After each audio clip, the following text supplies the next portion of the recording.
ગુજરાતમાં ટ્રાવેલ્સનો ભયાનક અકસ્માત થયો છે, જેમાં ગુજરાતી સિંગર સહિત 4 લોકોના મોત થયા છે, જ્યારે 7 લોકો ઇજાગ્રસ્ત થતા હોસ્પિટલમાં સારવાર માટે ખસેડવામાં આવ્યા છે. આ અકસ્માત મધ્યપ્રદેશમાં સર્જાયો છે. અકસ્માતમાં ગુજરાતી સિંગર હાર્દિક દવેનું ઘટના સ્થળે જ મોત થયું છે અને રાજા ઠાકોર, અંકિત ઠાકોર અને રાજપાલ સોલંકીનું હોસ્પિટલમાં સારવાર દરમિયાન મોત નીપજ્યું છે. મળતી માહિતી મુજબ મહેસાણા અને સુરેન્દ્રનગર જિલ્લાના 20 જેટલા સંગીતકાર કાશી વિશ્વનાથ કાર્યક્રમ માટે ત્યાં જવા માટે રવાના થયા હતા અને જ્યાં કાર્યક્રમ પૂર્ણ થયા પછી તેઓ પરત ફરી રહ્યા હતા, ત્યારે Kota Jhansi national highway number 46 પર ગુજરાતી કલાકારોની મિની બસ બેકાબુ બની ગઈ અને મિની બસ ડિવાઈડર કૂદીને સામેના રોડ પર આવતી ટ્રક સાથે અથડાઈ ગઈ હતી.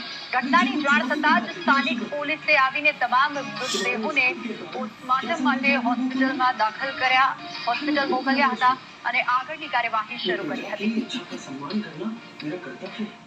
અમારા ગામના અંકિત રમેશભાઈ ઠાકોર આજથી 7 થી 8 દિવસ થયા તે કાશી વિશ્વનાથ ખાતે કથાનું આયોજન કરેલ હતું. તેમનું પોતાનું સાઉન્ડનો વ્યવસાય અમારા ગામના એક ભાઈનો તેની સાથે ગયા હતા અને આજથી 7 થી 7 દિવસથી એ કથામાં ગયા હતા અને કથા પૂરી કર્યા પછી તે પરત ફરી રહ્યા હતા.